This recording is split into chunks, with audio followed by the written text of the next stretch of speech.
My name is Ada, and I just turned 57 last month. I've been a nurse at Riverside Community Hospital for over 30 years now. When my daughter Amanda invited me to her in-laws' anniversary celebration at their mansion, I was both excited and terrified.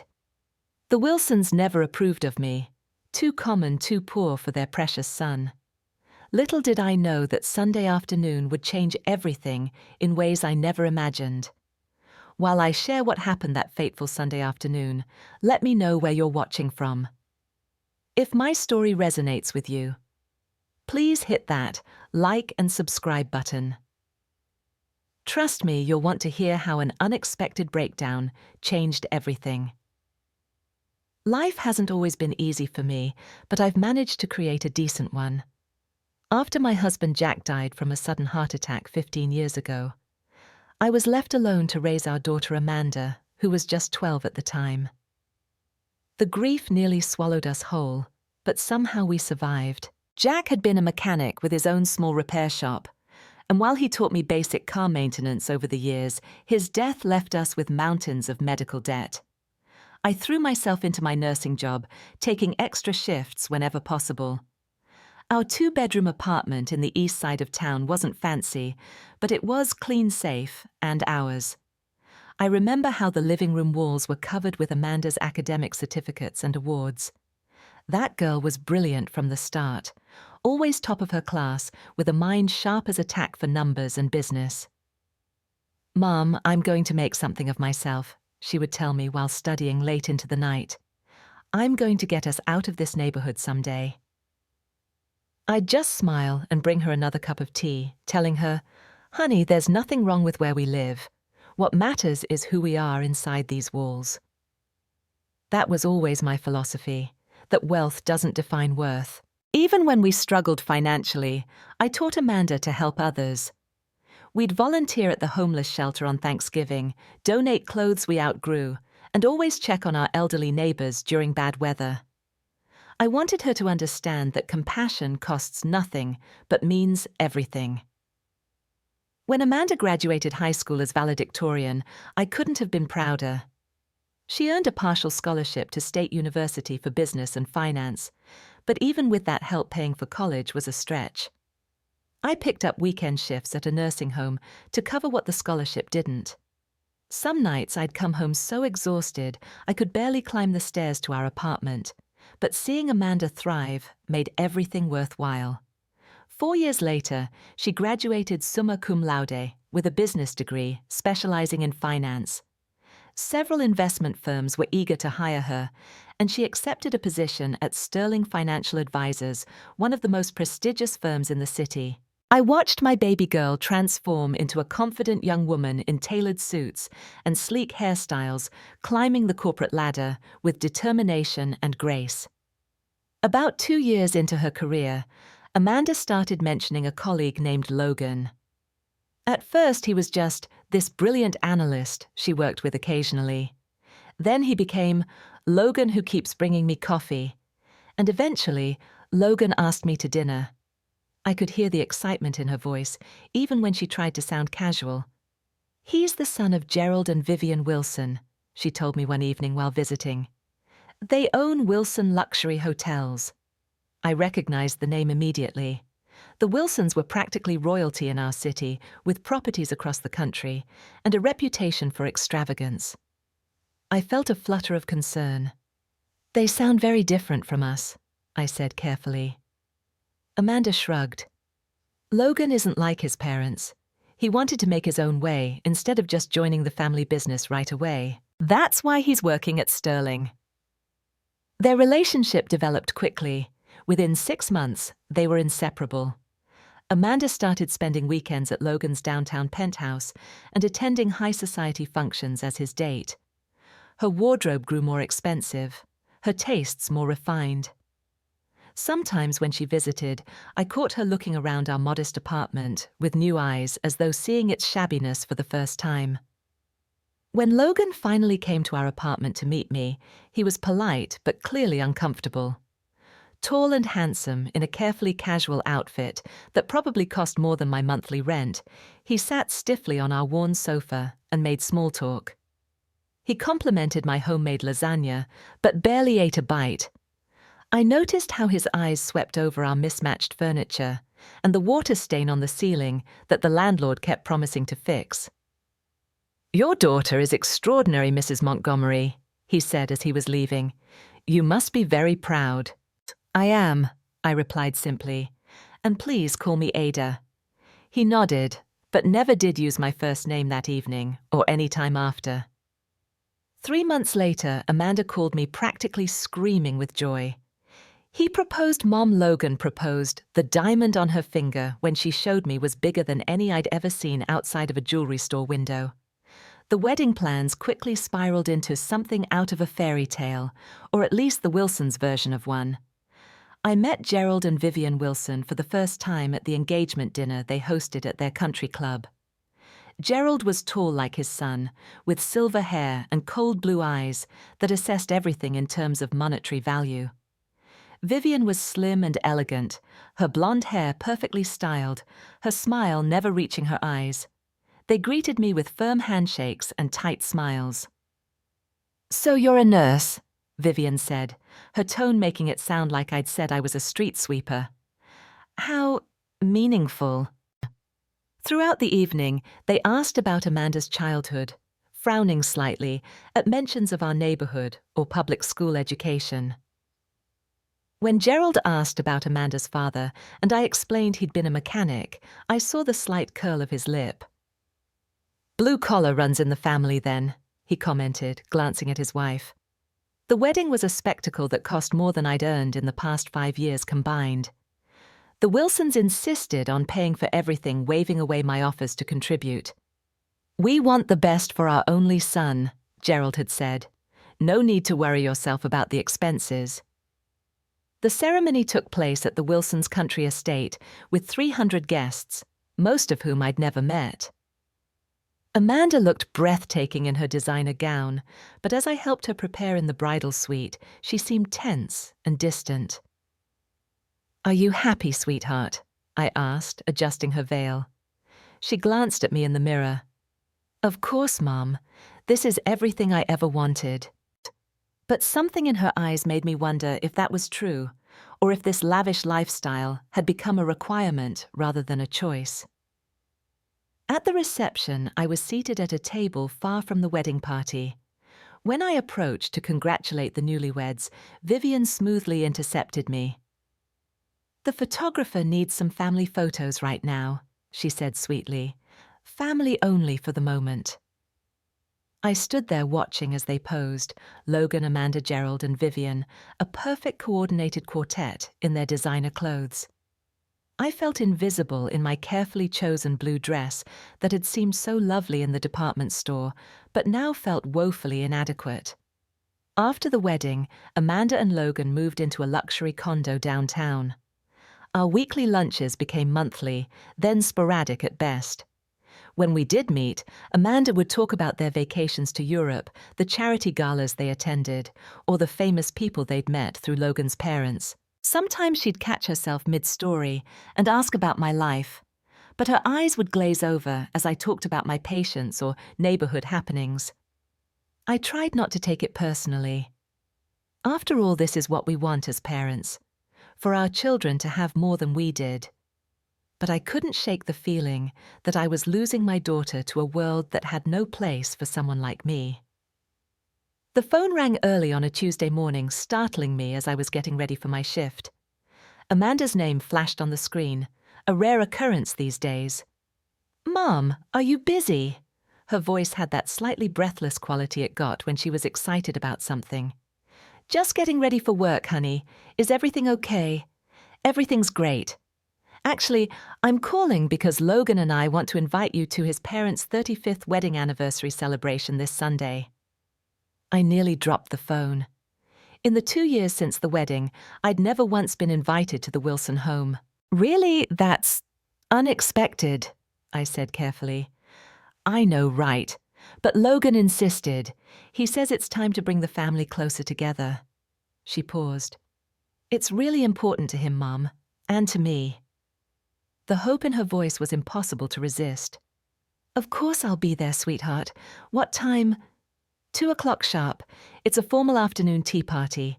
And Mum, her voice dropped lower, please wear something appropriate. That stung, but I swallowed my hurt. Don't worry, I'll find something nice. After hanging up, I stared at my open closet with despair. Nothing I owned would qualify as appropriate for a Wilson gathering. I'd have to go shopping, which meant dipping into my emergency savings. But if this was a chance to reconnect with Amanda and maybe finally be accepted by her in-laws, it would be worth every penny. I spent my lunch break that day rushing through the mall, eventually finding a modest but elegant dusty rose dress at a mid-range store. It wasn't designer, but it was the most expensive item of clothing I'd bought in years. I splurged on new shoes and a small clutch to match. The total made me wince, but I reminded myself that this was an investment in my relationship with my daughter. Finding a suitable gift was even harder.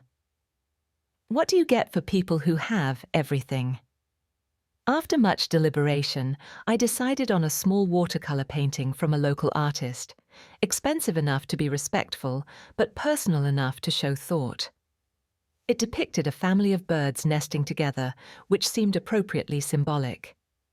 My co-worker Sarah noticed my preoccupation during our shift the next day. "Big plans this weekend?" she asked as we updated patient charts. I explained about the invitation, including my anxieties about fitting in with the Wilsons. Sarah squeezed my shoulder. "Ada, you're worth 10 of those snobs. Just be yourself. That's more than good enough." "I wish Amanda still thought so," I murmured. "She does," Sarah insisted. "She's just lost in their world right now. Give her time." Sunday morning arrived bright and clear. I woke at 6, too nervous to sleep any longer.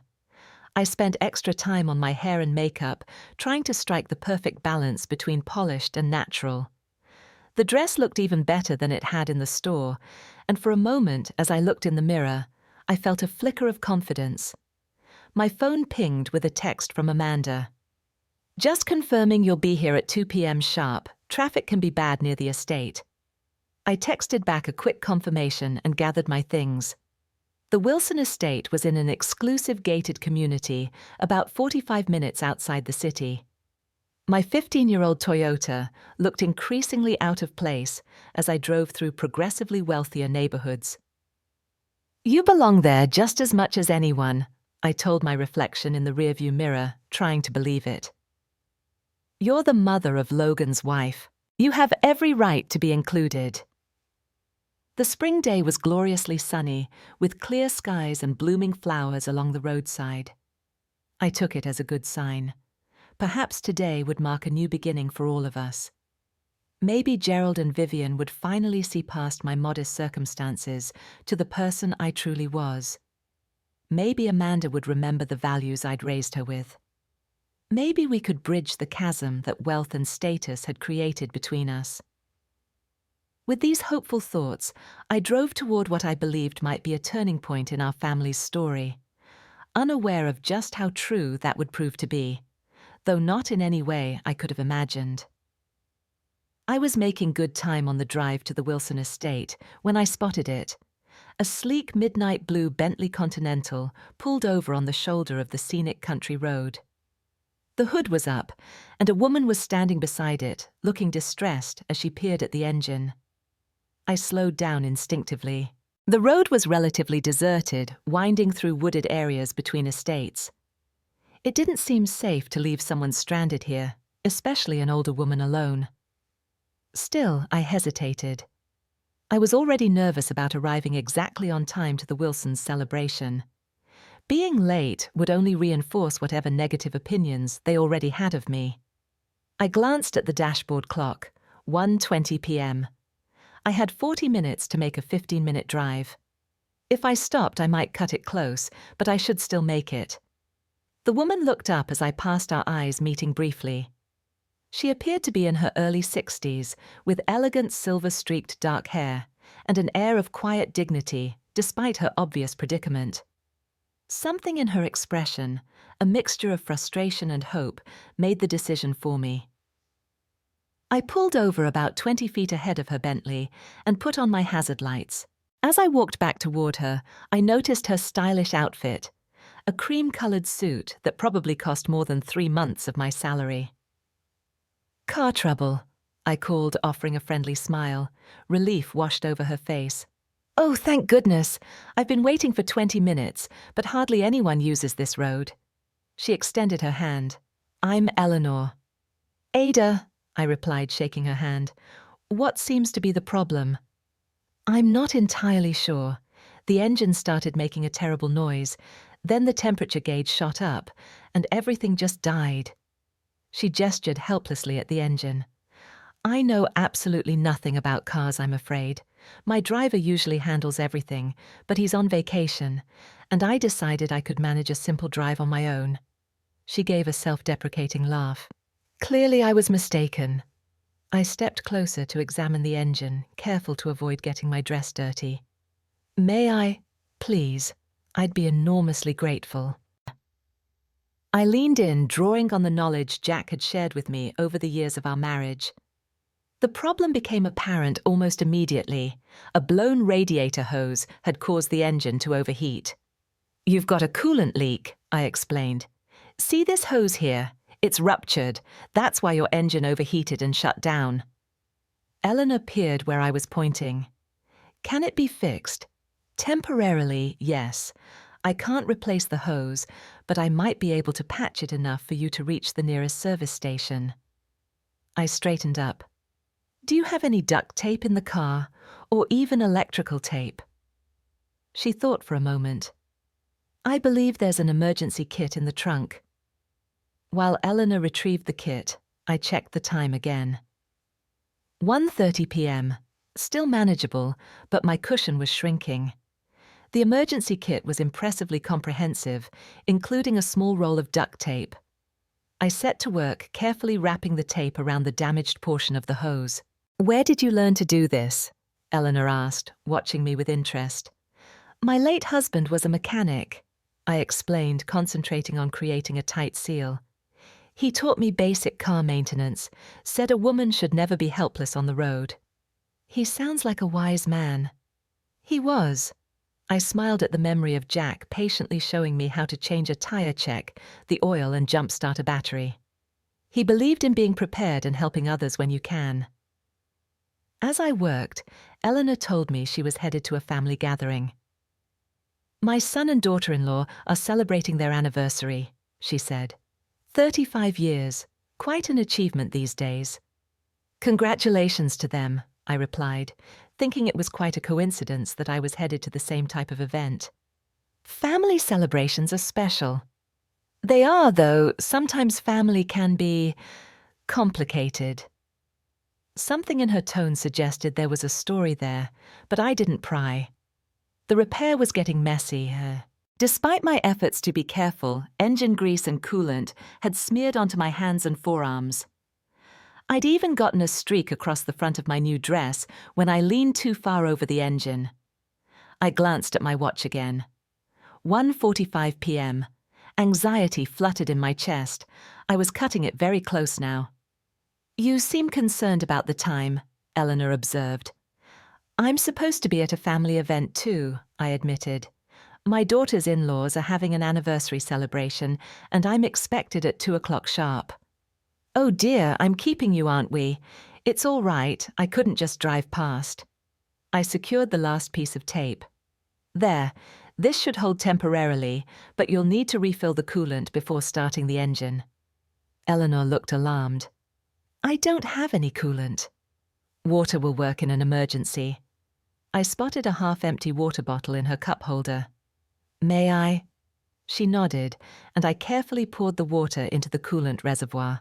It wasn't ideal, but it would help prevent the engine from overheating again immediately.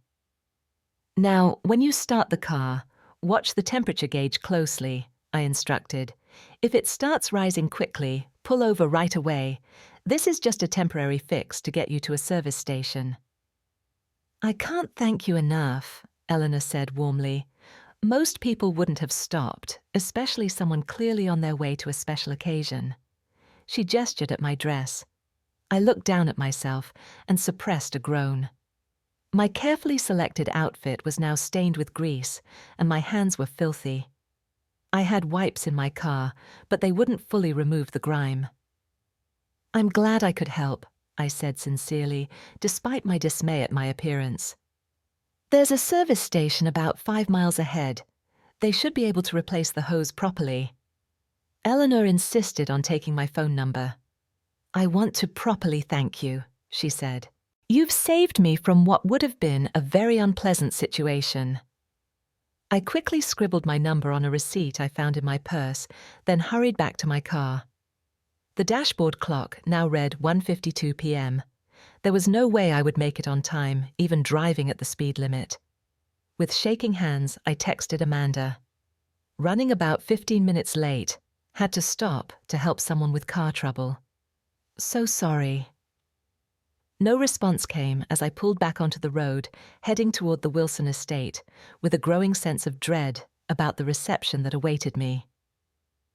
I arrived at the imposing iron gates of the Wilson estate at 2:17 p.m., my heart pounding with anxiety. The security guard gave my Toyota a disdainful once-over before checking his list and reluctantly waving me through.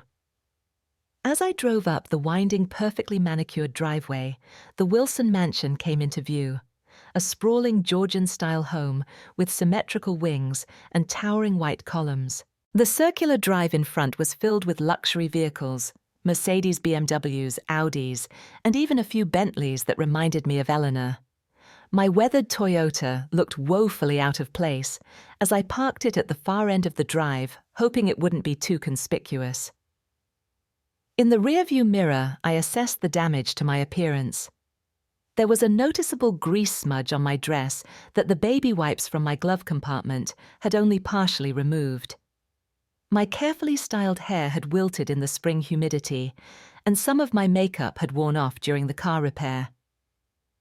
I did my best to freshen up, reapplying lipstick and smoothing my hair, but there was no hiding the stain on my dress or the faint grime under my fingernails.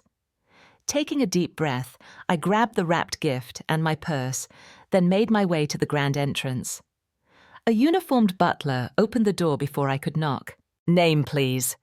He asked, his expression carefully neutral, though his eyes flicked to the stain on my dress. "Ada Montgomery. I'm Amanda Wilson's mother." He consulted a guest list. "You're expected. The gathering is in the garden pavilion. Please follow the path to the right." As I stepped into the marble-floored foyer, I was struck by the opulence of the Wilson home. Crystal chandeliers hung from coffered ceilings, priceless artwork adorned the walls, and fresh flower arrangements the size of small trees filled the corners. Everything gleamed with wealth and privilege. I followed the stone path through manicured gardens, hearing the murmur of conversation and tinkling of glasses before I saw the gathering. The pavilion was an elegant structure overlooking a reflecting pool filled with well-dressed guests mingling beneath strands of twinkling lights. Amanda spotted me before I reached the entrance. She broke away from a conversation and hurried toward me, her face tight with annoyance. "Mom, you're late. I texted you specifically about being on time." Her eyes widened as she took in my appearance. "What happened to your dress and your hands?" "I'm so sorry, sweetheart. I stopped to help a woman whose car broke down. I couldn't just leave her stranded on that empty road."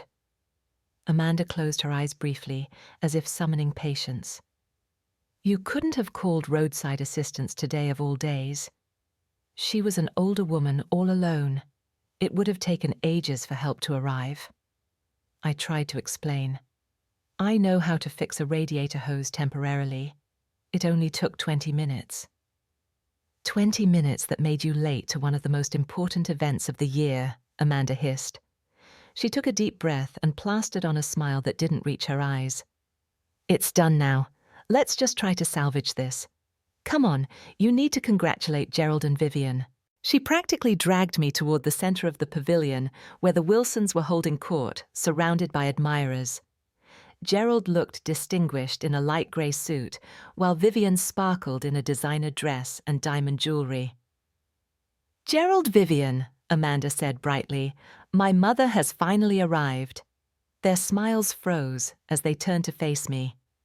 Vivian's eyes performed a lightning-fast assessment of my disheveled state, her nose wrinkling slightly. "Mrs. Montgomery," Gerald said stiffly. "How interesting that you could join us." "I'm so sorry I'm late," I began. "There was a woman stranded on the road, and I stopped to help with her car." "Yes, Amanda mentioned something about a Good Samaritan act." Vivian interrupted, her voice dripping with condescension. "How very community-minded of you." "Congratulations on 35 years of marriage," I said, trying to change the subject. I held out the wrapped painting. "I brought you a small gift to celebrate." Gerald took it with 2 fingers, as if afraid of contamination, and handed it to a passing server without even a glance. "Thank you. That wasn't necessary." Logan appeared at Amanda's side, giving me an uncomfortable smile. "Mrs. Montgomery, glad you could make it." He didn't offer to shake my hand, perhaps noticing the lingering grime. I saw guests nearby watching our interaction, whispering behind their hands. My cheeks burned with embarrassment. "Can I get you something to drink, Mrs. Montgomery?" Logan asked clearly, trying to be polite, despite his discomfort. Before I could answer, Vivian cut in. "Perhaps what she needs first is to freshen up. The powder room is through the house, second door on the left." It was a dismissal thinly veiled as consideration. I nodded stiffly and turned to leave, hearing Vivian murmur to someone nearby. "Amanda's mother works as a nurse in some community clinic. Drove here in a Toyota, if you can believe it." The powder room was a shrine to luxury, with marble countertops, gold fixtures, and hand-embroidered towels. I did my best to clean the remaining grime from my hands, and tried unsuccessfully to blot the stain from my dress. The woman I saw in the mirror looked out of place, and defeated a sentiment that matched how I felt inside. When I returned to the pavilion, Amanda was nowhere to be seen. Logan was deep in conversation with business associates, and the Wilsons were circulating among their guests. I stood awkwardly at the edge of the gathering, painfully aware of the sideways glances and whispered comments. A server offered me a glass of champagne, which I accepted gratefully. The bubbles did little to calm my nerves as I tried to blend into the background. I overheard snippets of conversation about vacation homes in the Hamptons boarding schools in Switzerland and charity galas that cost thousands per plate. After what seemed like an eternity, Amanda reappeared at my side. "Are you doing okay, Mum?" "I'm fine," I lied. "Everyone seems to be having a wonderful time." She glanced around nervously. "Look, maybe this wasn't such a good idea after all. Logan's parents are very particular about their social circle, and this is an important event for them." The implication was clear. I didn't belong here. "I see," I said quietly. "It's not personal," Amanda insisted, though we both knew it was. "It's just different worlds, you know." Before I could respond, a server announced that tea would be served on the terrace. Guests began moving toward elegantly set tables beneath striped awnings. Amanda hesitated clearly, torn between her duty to me and her desire to sit with the more prestigious guests. "Go ahead," I told her. "I'll find a place." She looked relieved. "Thanks, Mum. I need to sit with Logan's parents' friends from the country club. Networking, you know." I nodded and watched her walk away, elegant and poised in her expensive clothes, fitting perfectly into this world of privilege that I could never hope to enter. The tea service was an elaborate affair, with tiered trays of delicate sandwiches, scones, and petit fours arranged on fine china. I found myself seated at a table on the periphery with several elderly relatives who barely acknowledged my presence. The conversation flowed around me as I sipped my tea and picked at a cucumber sandwich, feeling increasingly out of place. From my position, I could see Amanda and Logan seated at the main table, with Gerald and Vivian surrounded by what appeared to be their closest friends and business associates. They were all laughing at something Gerald had said, looking for all the world like the perfect society family. A woman at my table leaned toward her companion and whispered just loudly enough for me to hear. "That's the mother-in-law from the wrong side of the tracks. Works as some kind of medical assistant, I believe." "Nurse," I corrected automatically, then regretted speaking when both women turned to stare at me with embarrassment and disdain. "Oh yes, nurse," the first woman said with a tight smile. "How fulfilling that must be." I straightened in my chair. "It is, actually. Helping people when they're at their most vulnerable is a privilege." The women exchanged glances that clearly communicated their pity for my simple values, then deliberately turned away to continue their conversation without me. As the tea progressed, I noticed Vivian making her way around the tables, the perfect hostess greeting each guest personally. When she reached our table, she addressed everyone by name, inquiring after grandchildren and vacation plans. When she came to me, her smile remained fixed, but her eyes were cold. "Mrs. Montgomery, I trust you're finding everything adequate." "Everything is lovely," I replied. "Your home is beautiful." "Yes, it's been in Gerald's family for 3 generations. We've added the east wing and the pool house, of course." She glanced meaningfully at my stained dress. "Some of us appreciate the value of presentation." The barb struck home as intended. I felt my cheeks flush, but maintained my composure. "I've always believed substance matters more than appearance," I said quietly. Vivian's smile tightened. "How convenient for you." She turned to the woman beside me. "Margaret Darling Gerald was just asking about your son's new position at Goldman Sachs." I was effectively dismissed once again, reduced to an unwelcome outsider. As Vivian moved on, I caught Amanda's eye across the terrace. She had been watching the interaction, and I could see the conflict on her face, embarrassment over my presence, yet discomfort at the way I was being treated. Logan whispered something in her ear, and she nodded, then rose from her seat and made her way toward me. "Mom," she said in a low voice when she reached my side.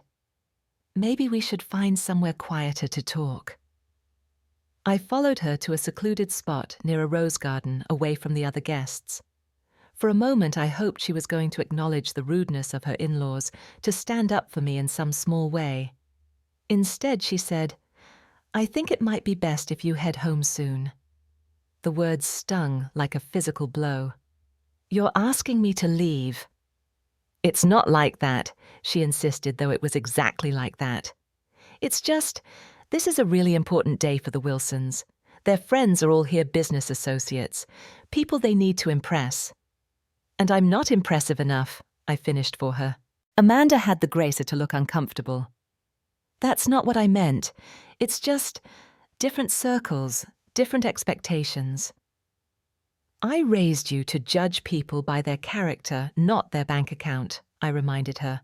"I know, Mom, and that's great for normal life. But this is different. This is about connections and impressions and a whole world that you don't really understand."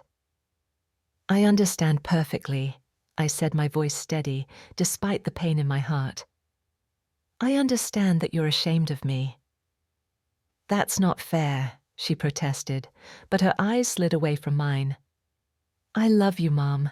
You know that. But this lifestyle, it has certain requirements." Before I could respond, a commotion from the terrace caught our attention. One of the servers had tripped, sending a tray of champagne glasses crashing to the ground. As staff rushed to clean up the mess, I decided to rejoin the gathering, not wanting to give Amanda the satisfaction of driving me away. Back at my table, I found the other guests had abandoned it, leaving me alone. I sat there stoically, watching the celebration continue around me. Gerald was now opening anniversary gifts, exclaiming over each expensive offering with practiced enthusiasm. When he reached the small package I had brought, which someone had apparently retrieved from wherever it had been discarded, his reaction was markedly different. "Yes, a painting," He held up the small watercolor with barely concealed disdain. How quaint. Vivian peered at it over his shoulder. Oh, birds! How rustic! The guests tittered politely, and I saw several glance in my direction. The humiliation was almost unbearable.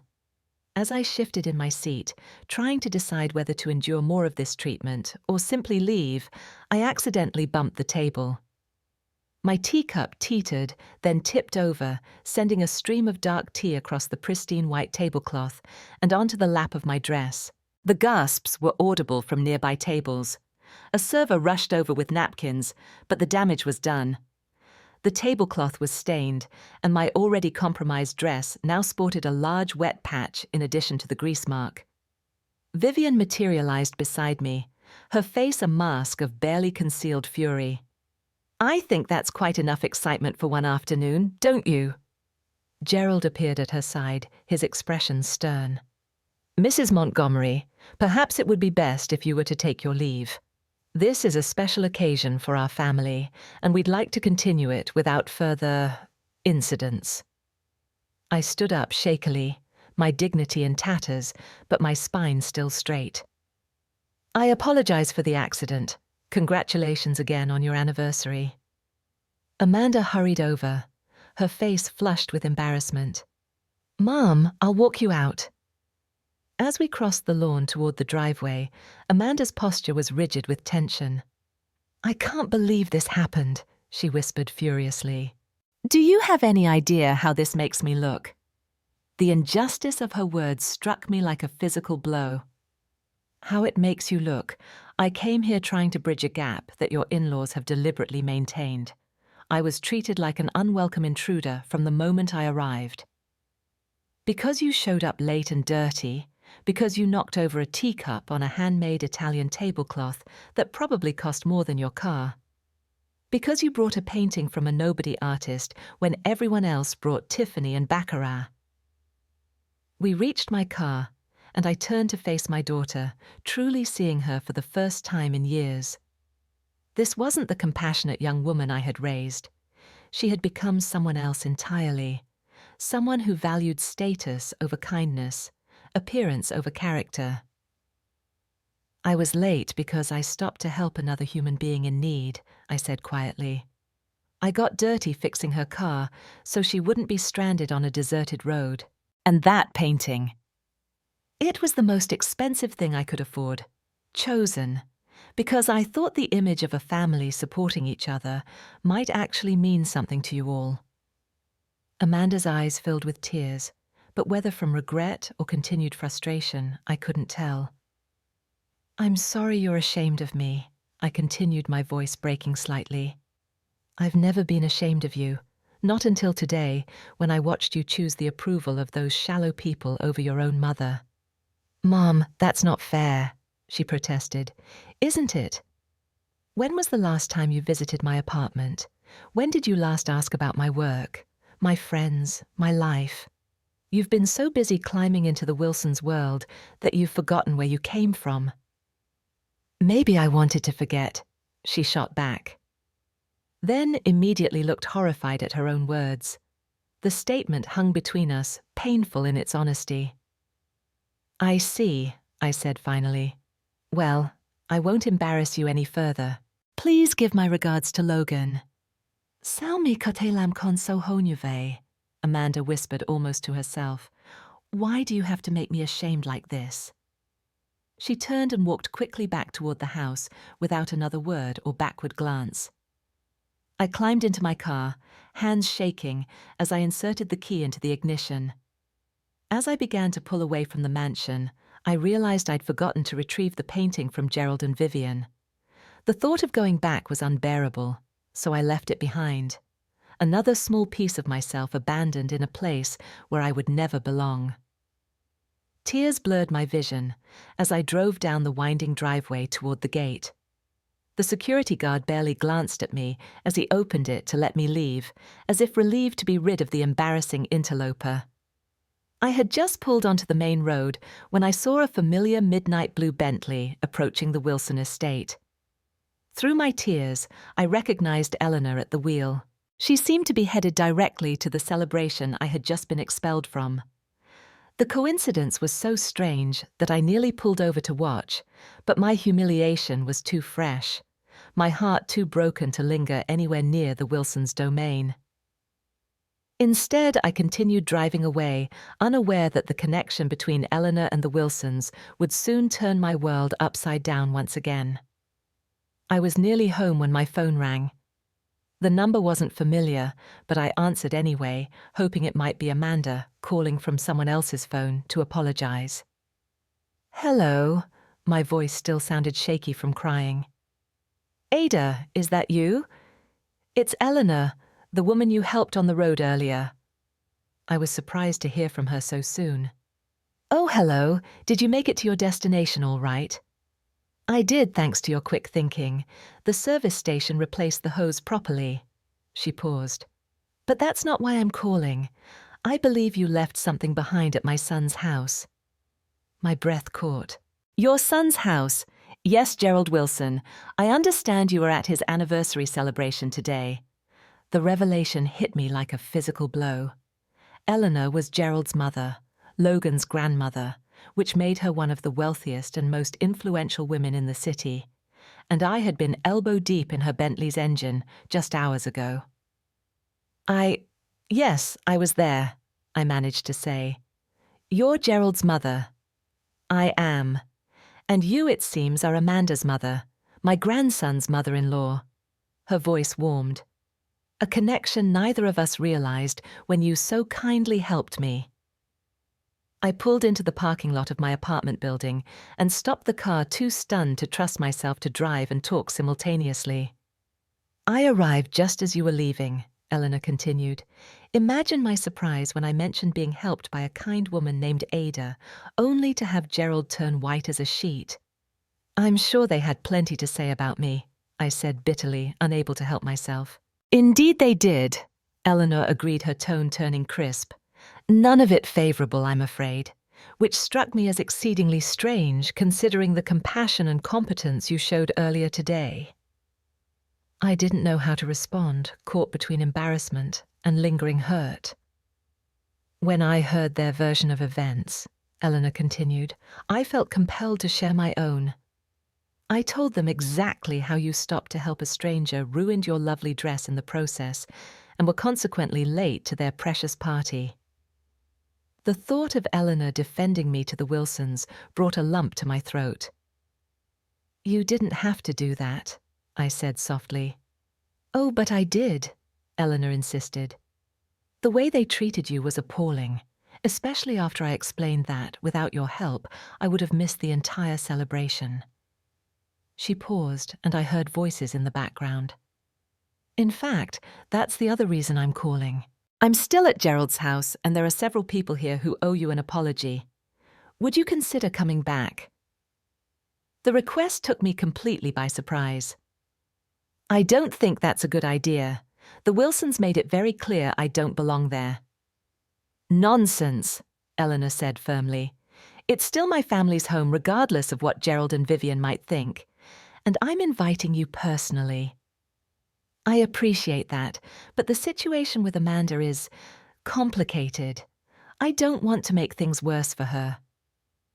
"Amanda is precisely one of the people who needs to apologize," Eleanor said, a note of steel entering her voice. "I raised my son to have better manners, and apparently he's failed to pass those on to his own family." She softened her tone. "Please, Ada, I understand your reluctance, but I believe this is important. Not just for you, but for all of us. Family connections shouldn't be sacrificed on the altar of social pretension."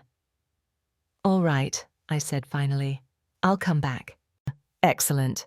I'll be waiting for you at the front entrance." Before hanging up, she added, "And Ada, thank you, not just for helping me earlier, but for being brave enough to give my family a second chance they scarcely deserve." The drive back to the Wilson estate felt surreal.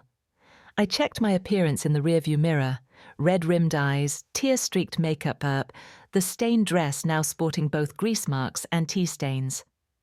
I was a mess, but somehow that seemed fitting.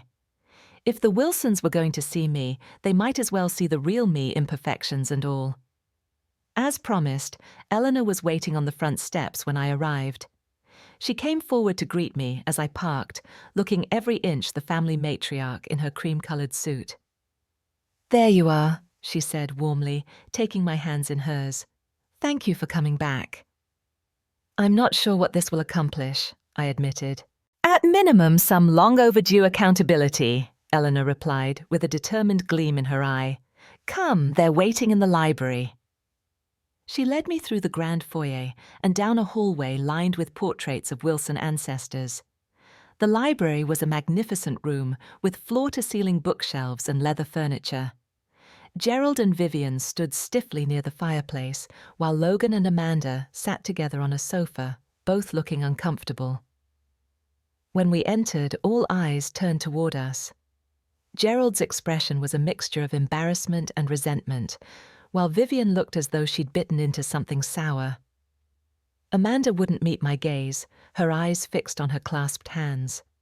Only Logan had the decency to stand.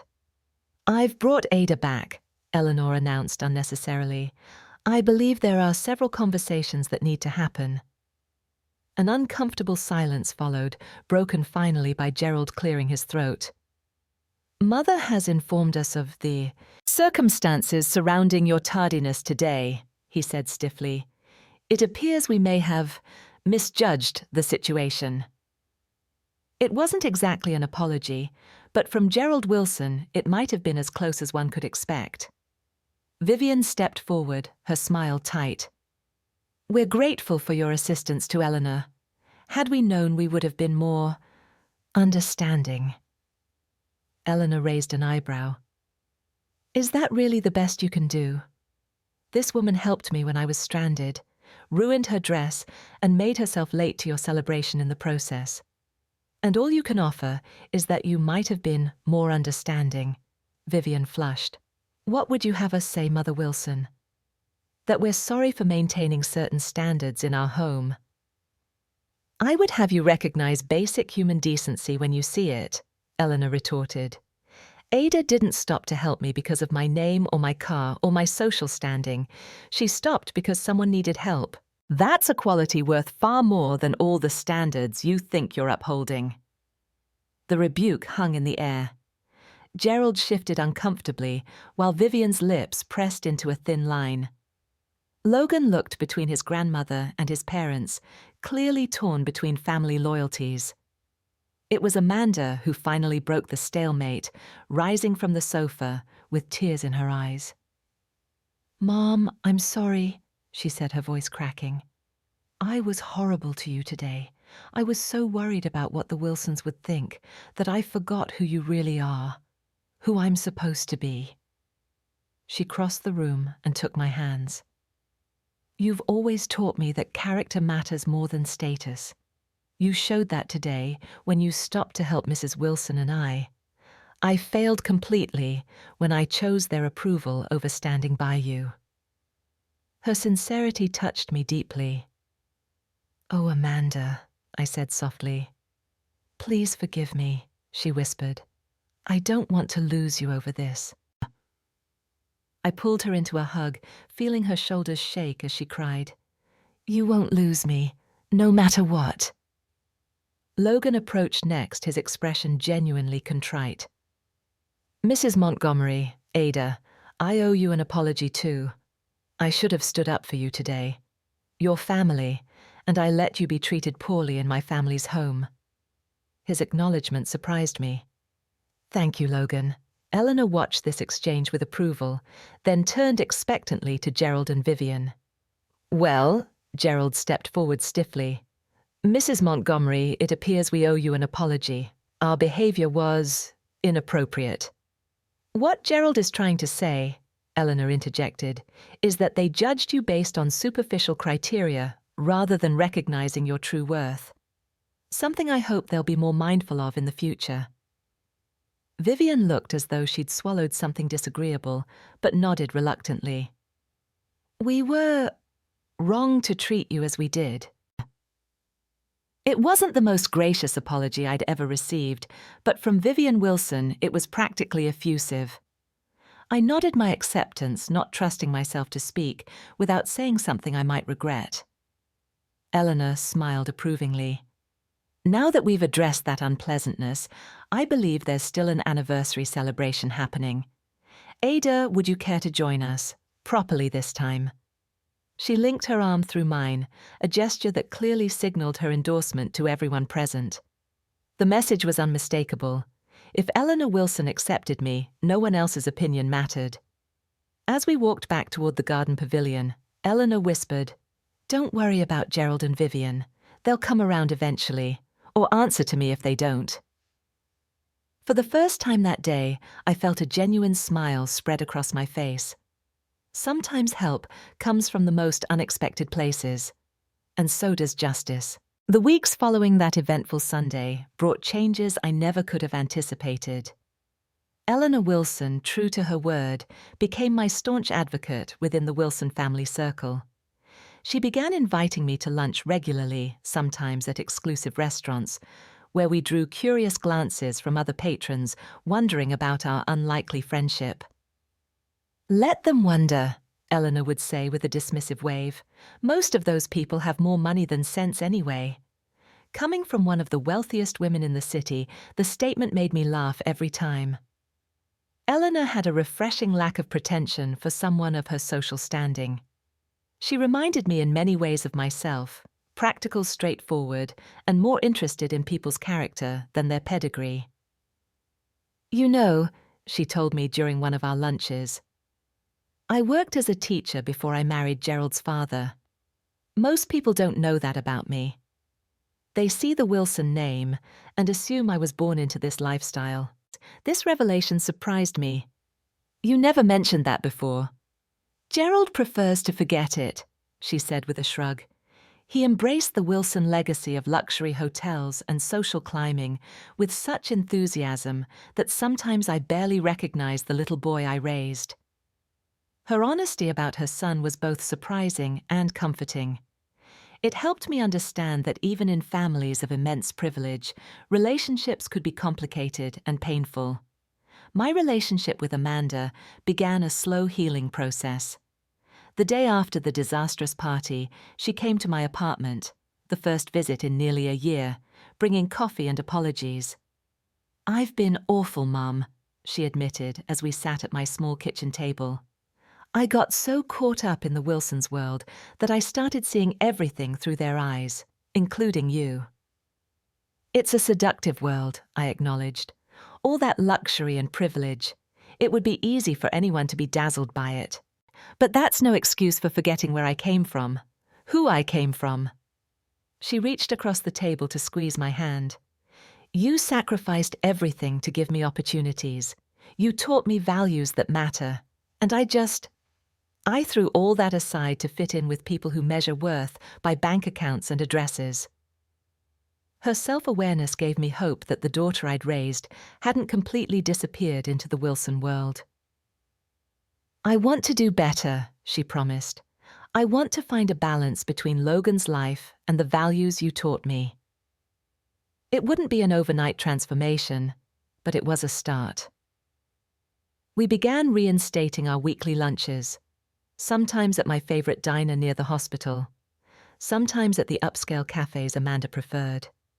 The location mattered less than the conversation, the slow rebuilding of the bridge between our worlds. Gerald and Vivian Wilson proved more resistant to change as expected. At first they were cordial to me, only in Eleanor's presence, their smiles tight and their conversations stilted. But as weeks passed into months, even they began to thaw slightly. The turning point came when one of Vivian's oldest friends was rushed to Riverside Community Hospital after a heart attack. By chance, I was on duty in the cardiac unit that night and recognized the name. I made a point of checking in on the patient, ensuring she received excellent care, and personally updating Vivian when she arrived distraught and fearful.